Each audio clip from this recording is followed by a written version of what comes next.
Bienvenue sur Faminimaliste, le podcast qui parle de minimalisme en famille. Je m'appelle Hélène et ici je vous accompagne pour apprendre à vivre mieux avec moins. Dans chaque épisode, on aborde des sujets pratiques, des conseils et des témoignages pour vous aider à simplifier votre vie, à désencombrer, mais aussi à réévaluer vos priorités. Et si vous avez besoin d'un petit coup de pouce dans votre démarche, sachez que les inscriptions pour le programme de tri de janvier sont désormais ouvertes. Les places sont limitées, elles commencent déjà à partir, alors n'attendez plus pour vous inscrire et démarrer 2025 sur de bonnes bases. Vous trouverez tous les détails dans les notes de l'épisode. Aujourd'hui, je vous parle de questionnement. Devenir minimaliste, c'est se poser plein de questions qu'on ne se posait pas avant. Je vous parle de tout ça tout de suite. Allez, c'est parti pour l'épisode du jour. Adopter le minimalisme, c'est s'engager dans un véritable questionnement, un dialogue avec soi-même que l'on n'avait pas l'habitude d'avoir. Ça nous pousse à observer notre vie sous un angle neuf, avec une curiosité différente, un regard plus affiné. Ces questions, souvent simples, mais parfois très profondes, deviennent des alliés dans notre cheminement vers le désencombrement. Elles nous ouvrent des perspectives auxquelles on n'aurait jamais pensé si, au départ, on se contentait simplement de faire un peu de ménage pour réduire le chaos. Aujourd'hui, je vais donc vous parler de ces questions qui m'ont accompagnée dans mon parcours. Je vais essayer de vous donner des clés pour que ces interrogations vous aident à avancer à votre rythme. Quand j'ai commencé dans ma démarche de tri, bien avant de me faire happer par le minimalisme, les premières questions que je me suis posées étaient assez simples. En fait, elles étaient un peu les mêmes que celles que tout le monde se pose lorsqu'on commence à trier. Quand est-ce que je m'en sers? À quoi ça sert? Est-ce que j'en ai vraiment besoin? Donc du basique, des questions que je m'étais déjà posées lors de mes nombreux tris précédents, des tris super inefficaces clairement au vu de tout ce qui restait encore chez nous. Ces premières questions m'ont permis de poser un premier filtre à tout ce qui m'entourait.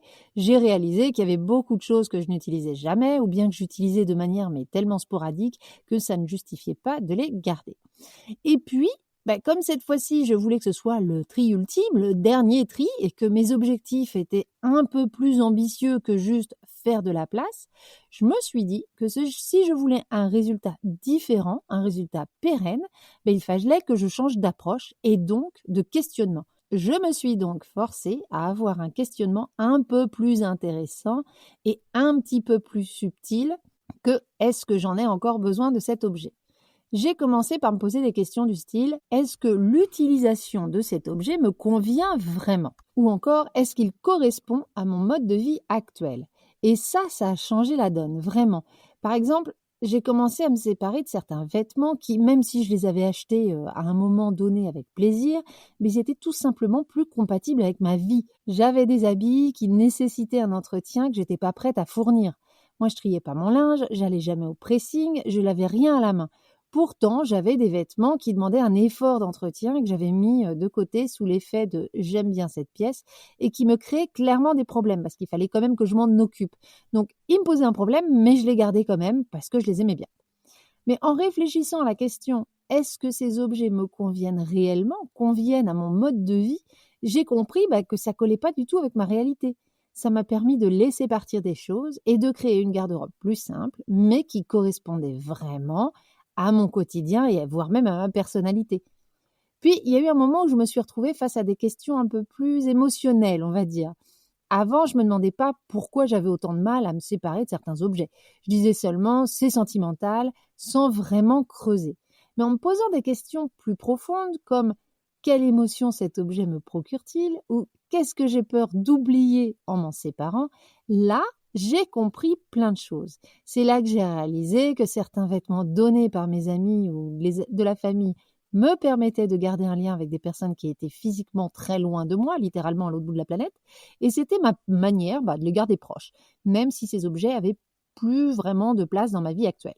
Pareil pour les livres en français que je gardais, c'était un peu comme une peur de perdre ma culture ou ma langue maternelle, de la mettre un peu à l'écart, même si je les avais pas lus depuis des années.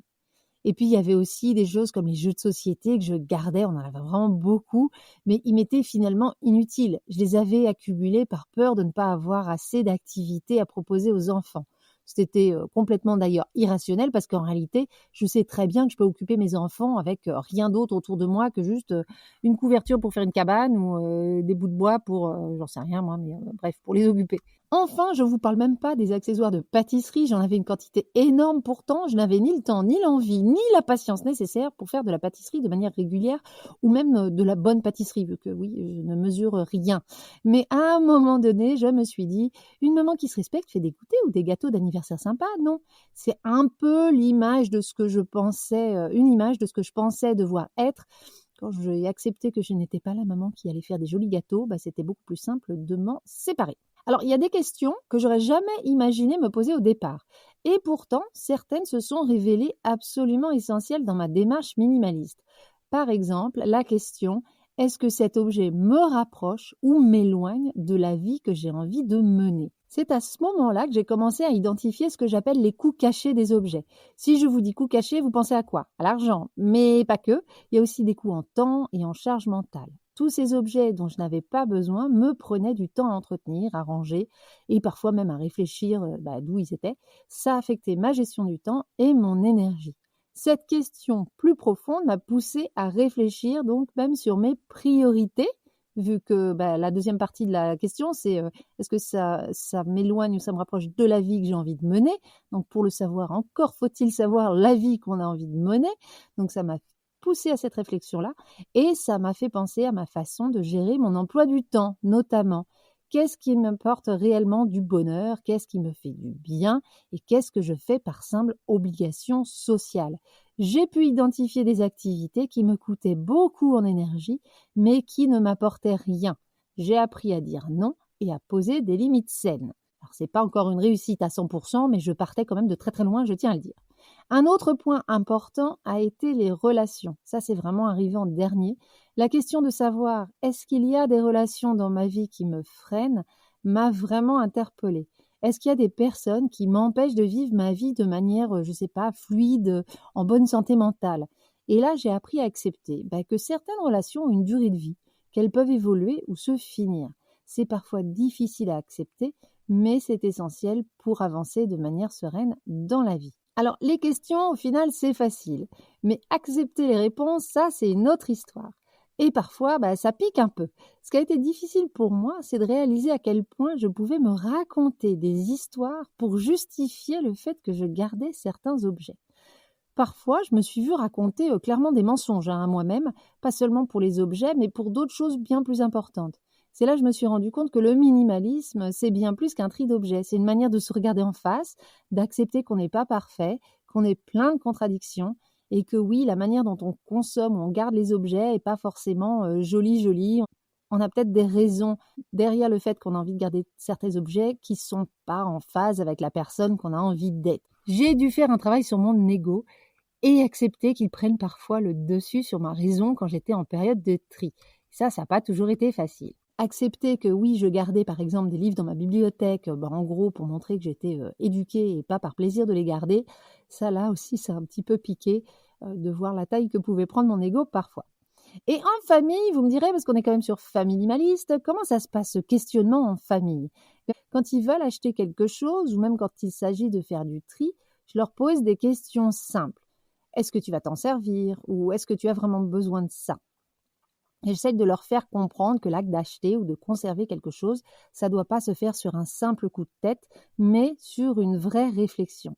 Je les encourage à réfléchir, par exemple, quand ils dessinent ou ils fabriquent quelque chose, je leur demande: est-ce que tu as aimé créer ce truc? Est-ce que c'était plus fun de faire le dessin ou de le regarder une fois qu'il est fini? 9 fois sur 10, du coup, ça finit à la poubelle parce qu'ils se rendent compte que ce qui était fun, c'était l'activité, c'était pas forcément le résultat.